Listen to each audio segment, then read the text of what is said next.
My favorite actor, the late Sir Sean Connery, once said in the movie First Night, "A man who fears nothing is a man who loves nothing.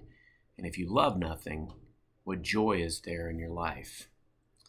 Recently, I ran a poll for my 300,000 followers across all platforms, and I asked, what is the most profound fear in sales?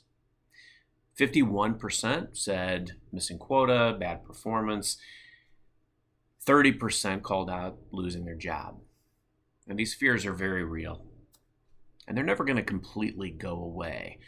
We fear losing our job because we will no longer be able to support the people we love, our family. We fear lack of or loss of momentum in our career. We fear bad performance because of the damage that it can have to our reputation. And these things are not fun. In the moments when you're navigating through these crucibles, it can be excruciating. It can be debilitating.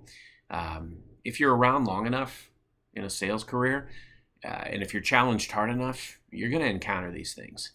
It's very likely you're going to encounter a missed quota or a lost job. These things have happened to me a few times in my career.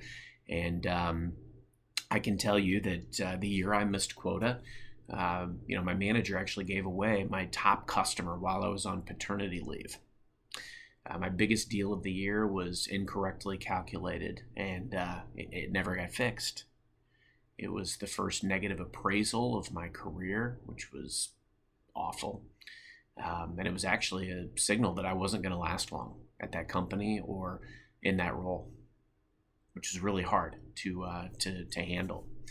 Soon after that, though, I got a new manager, and that person was incredible.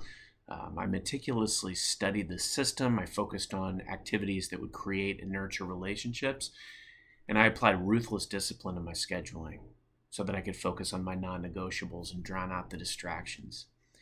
And from that point, I went on a multi-year string of winning every award that I possibly could in that company. So that brief time where I was a failure, actually led to something great. When I first lost a job, I was completely alone in it. I had no network. The droves of people that I thought were going to help me or be there for me, they were nowhere to be found.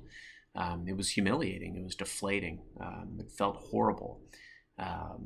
Starting from scratch, I applied to over 1,600 jobs. I got a handful of interviews, but I had no network. And I learned really quickly that I needed to really focus on relationships and network, and also brand. It was actually after I got my first book published through reaching out to over 900 publishers and agents, and that was part of my resume, that I got noticed for the job that I got, which I was laid off from a year later.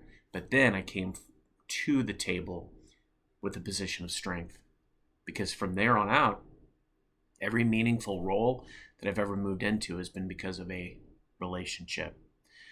Relationships and resources are of the utmost importance. And I will tell you that these experiences taught me these valuable lessons. Number one, nothing good or bad lasts. As hard as it is in these moments, it gets better. It may not look like what you think you want it to look like on the other end, but it does get better. Your network is your net worth. Double down on relationships. Also, discipline and focus are paramount. The stuff that bogs you down, the stuff that distracts you from your non-negotiables, that stuff's not going to save you if you miss your goal or if you lose your job. So you've got to be centered on what matters most, what is going to get you to be successful. And frankly, that feeds into the last point that I want to make today, which is fear. While it's pesky, it's distracting, and it's debilitating, it's always around. So knowing how to use it as fuel, knowing how to control your controllables, finding the people who will sit in it with you and walk you through it. Those are the things that make everything better, even if not right away. Because as I said, fear will never leave completely. It will always ebb and flow.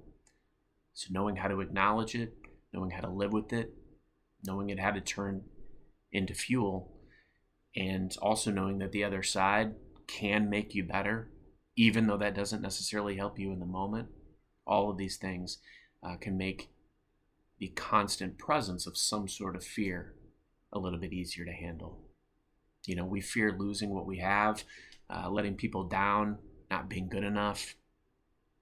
But if you show up with value in sales, you seek to serve, you create and nurture genuine relationships, you understand all the resources at your disposal, and you look to deliver a win to everybody you touch, you're never going to regret that your effort or contribution wasn't up to par. And guess what? You'll build a career, even though it won't look like what you think it will. You'll build a career that you can be proud of.